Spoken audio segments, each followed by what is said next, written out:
పిల్ల పల్లెరు కాయ సూపుల్లా సిక్కి అల్లాడినానేసే పల్లా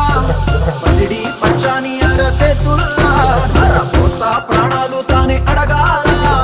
సీతా